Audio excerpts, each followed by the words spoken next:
महाराष्ट्र में महाविकास अघाड़ी की हार के बाद लगातार ईवीएम सवालों के घेरे में रहा है। कांग्रेस महाराष्ट्र में अपनी हार का सारा ठीकरा ईवीएम पर फोड़ रही है।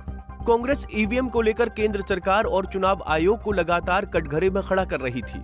महाराष्ट्र चुनाव में हार के बाद महाविकास अघाड़ी गठबंधन ने ईवीएम में गड़बड़ी के आरोप लगाए थे।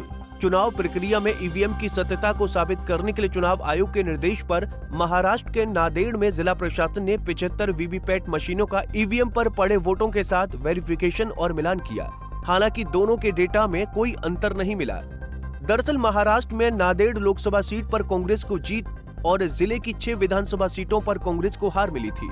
इसके बाद ईवीएम में गड़बड़ी के आरोप लगाए जा रहे थे। ऐसे पूरी हुई सत्यापन प्रक्रिया केंद्रों का चयन उम्मीदवारों के प्रतिनिधियों और चुनाव पर्यवेक्षकों की मौजूदगी में लॉटरी से किया। इसके बाद हर विधानसभा क्षेत्र की 5 वीवीपैट मशीनों की पर्चियों की गिनती की और ईवीएम के वोटों से मिलान किया गया। जिला कलेक्टर अभिजीत राउत ने बताया कि जिले के 75 केंद्रों, 30 लोकसभा और 45 विधानसभा के वोटों की गिनती में कोई गड़बड़ी नहीं है। हदगांव विधानसभा क्षेत्र में किनवट, वारुला, पलासा, वाटेगांव, कंजारा, रोडगी में केंद्र क्रमांक 151, भोकर विधानसभा क्षेत्र में जवाहर भवन, नंदा बुद्रुक, खिड़की, रेनापुर, उत्तरी नांदेड़ में पिंपरी महिपाल, किशोर नगर, ब्रह्म सिंह नगर, इकरा उर्दू हाई इमरान कॉलोनी में स्कूल, हैदराबाद में NSW स्कूल, नांदेड़ दक्षिण में सफा उर्दू स्कूल, राजकीय आयुर्वेदिक कॉलेज, गांधी राष्ट्रीय हिंदी विद्यालय समेत अन्य केंद्रों पर वोटिंग का वेरिफिकेशन किया गया।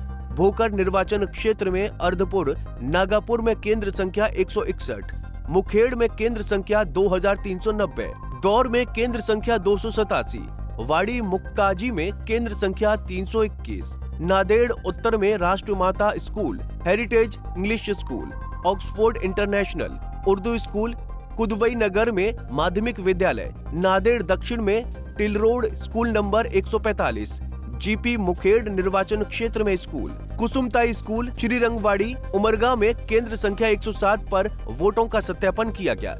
2024 लोकसभा चुनाव में कांग्रेस पार्टी के वसंतराव चौहान ने नांदेड़ सीट से जीत हासिल की थी। तब उन्होंने बीजेपी के प्रताप राव पाटिल चिखलीकर को 59,442 वोटों से हराया था।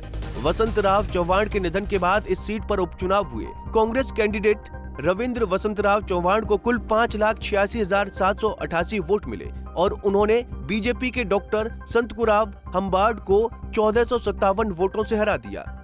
कांग्रेस इस लोकसभा क्षेत्र में आने वाली 6 विधानसभा सीटें हार गई थी। महाराष्ट्र विधानसभा चुनाव के रिजल्ट में मालसीरस विधानसभा सीट से एनसीपी शरद गुट के प्रत्याशी उत्तम राव जानकर की जीत हुई थी। विधानसभा के मारकवाड़ी गांव के लोगों ने दावा किया था कि गांव के ज्यादातर लोगों ने एनसीपी प्रत्याशी को वोट दिए थे, लेकिन ईवीएम की काउंटिंग में बीजेपी प्रत्याशी को 1003 और एनसीपी प्रत्याशी को 843 वोट मिले, जो गलत है। गांव वालों का दावा था कि बीजेपी प्रत्याशी को 100 से 150 वोट से ज्यादा नहीं मिल सकते। 3 दिसंबर को उन्होंने खुद के खर्चे पर स्थानीय प्रशासन से बैलेट पेपर पर दोबारा मतदान कराने की अपील की थी, लेकिन प्रशासन ने इसे खारिज कर दिया था। इसे लेकर एनसीपी शरद गुट प्रमुख शरद पवार ने मारकवाड़ी गांव के लोगों का समर्थन किया था। फाइनली महाविकास अघाड़ी जो हार का सारा ठीकरा ईवीएम पर फोड़ रही थी, अब चुनाव आयोग ने 75 पोलिंग सेंटर पर वीवीपैट ईवीएम वोटों का वेरिफिकेशन करके दिखा दिया कि ईवीएम में कोई गड़बड़ी नहीं। जो लोग ईवीएम पर रोना रो रहे थे, उनको चुनाव आयोग ने मुंहतोड़ जवाब दिया है। Bureau report, Punjab Kesari TV. हमसे जुड़े रहने के लिए हमारे YouTube चैनल को सब्सक्राइब करें और नई वीडियो की नोटिफिकेशन के लिए बेल आइकॉन को दबाएं।